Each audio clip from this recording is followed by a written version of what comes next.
Salut, c'est Nico. Non, pas du tout, excusez-moi, c'est Kevin en fait, c'est l'ostéo.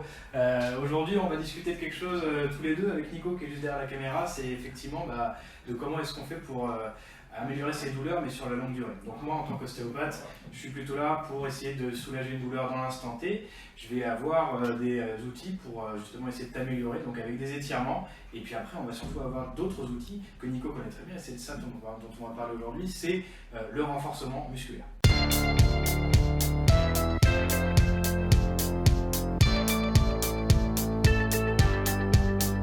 Donc on est de nouveau tous les deux avec Nico. Salut Nico, merci d'être là. Salut, je t'en prie. À nouveau.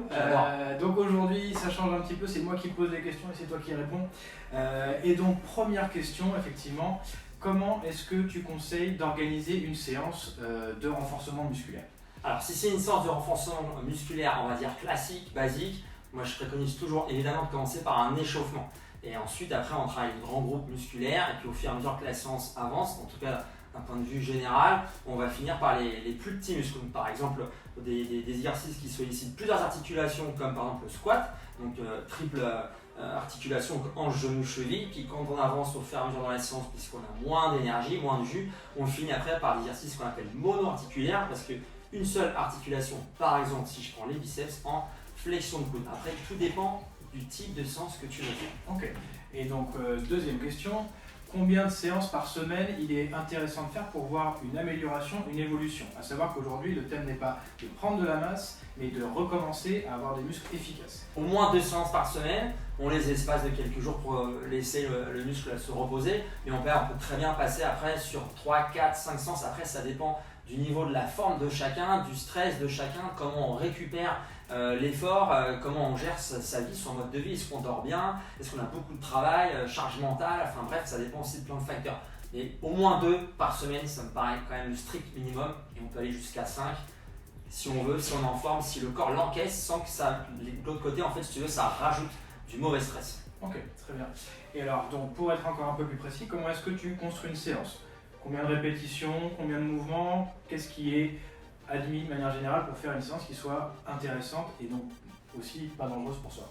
Alors après, ça dépend aussi de l'objectif. Si c'est un objectif d'hypertrophie, on tourne toujours entre 6 et 8 répétitions, on tourne 40 secondes. Si après ça reste de l'endurance musculaire, alors là ça peut aller plus loin dans le nombre de répétitions, à dire 12, 15. Et donc ça peut durer donc entre 1 minute et 1 minute 20. On peut jouer sur les tempos. Il y a vraiment plein de possibilités de travail. Mais encore une fois, ça dépend de l'objectif. Si on travaille en force pure, on va prendre du très très lourd, on va faire pas beaucoup de répétitions, mais beaucoup de temps de récupération. Voilà, après, si c'est un objectif d'entretenir le mouvement, on peut très bien faire des charges légères, faire beaucoup de répétitions. Enfin, quand je dis beaucoup, c'est sans non plus en faire à 25-30, quelques répétitions, et puis on fait une séance qui peut durer très bien 10-15 minutes si on reste focus sur une zone bien précise. Après, ça dépend de ce que tu veux. Toi, tu veux aider tes patients à quel niveau? Comment tu veux faire le truc? Tu vas me dire ce que tu en penses. Moi, quand j'ai un patient au cabinet, et c'est le thème de la vidéo, c'est de faire des choses qui soient simples et qui ne prennent pas trop de temps. Donc je vais donner par exemple des séquences de mouvements, donc répétées, mettons 15 répétitions de mouvement avec une pause et 3 cycles de répétition. Voilà, avec en alternance un mouvement qui travaille un autre groupe musculaire, une autre mobilité. Est-ce que pour toi c'est quelque chose que tu veux travailler en circuit? Ouais. On peut travailler en circuit. Après, tu peux les enchaîner et puis faire entre chaque exercice une petite pause de 15 ou jusqu'à 60 secondes si c'est trop intense, mais je pense que c'est pas ce que tu veux. Donc quelques secondes pour passer d'un exercice à l'autre. S'il y en a par exemple 6, tu finis les 6 et après tu peux très bien prendre 1 minute de pause, 1 minute 30 de pause. Après, ça dépend de chacun, encore une fois. Le plus important, c'est de mettre de la pause quand même. Ouais, c'est une petite pause pour après refaire le circuit de la meilleure des façons, que ce soit toujours du travail de qualité. Et donc le muscle il a eu le temps de récupérer. Après, encore une fois, je pense que ce ne sera pas avec des grosses charges, donc ça peut être facile de récupérer assez vite, enfin je veux dire de refaire un deuxième tour puis un troisième tour. Et la personne, si elle veut intensifier au fur et à mesure, elle pourra soit densifier la séance en diminuant justement les temps de pause, ou alors prendre, si c'est du poids, prendre plus lourd, si c'est une bande élastique, prendre une bande élastique plus intense, tout est possible. Il vaut mieux commencer léger, enfin moi je préfère préconiser un travail très léger, plutôt facile au démarrage, pour avoir la bonne connexion neuromusculaire au démarrage et faire l'exercice de la meilleure des façons. Et au fur et à mesure, quand on est plus à l'aise, là on peut intensifier, soit avec des récup plus courtes, avec plus de répétitions, ou avec du poids plus lourd. Après, il y a différentes façons de travailler. Ok, très bien, merci. On a parlé ensemble d'une chose qui est assez intéressante et qui peut vous permettre justement de faire un petit peu d'exercice, notamment au bureau, où là en ce moment, peut-être avec du télétravail pour certains.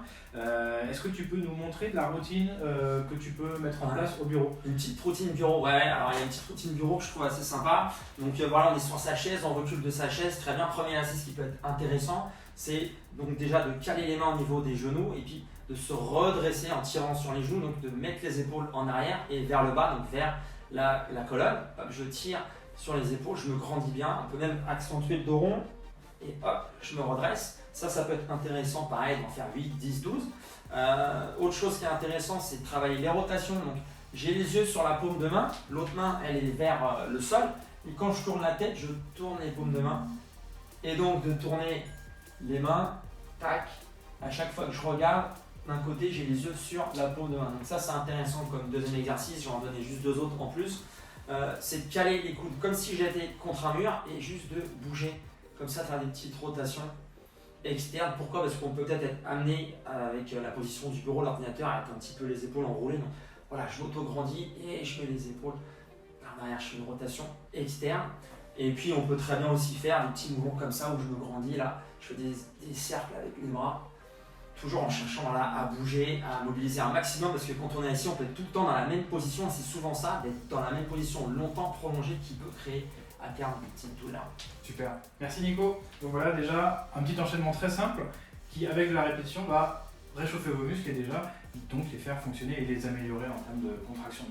Ça va faire du bien. On va partir sur des exercices plus précis, vous allez pouvoir suivre les bonnes postures, les mauvaises postures, c'est moi qui vais réaliser les choses et Nico qui va me coacher parce que c'est vers lui qu'il faut s'orienter quand on veut un bon coach.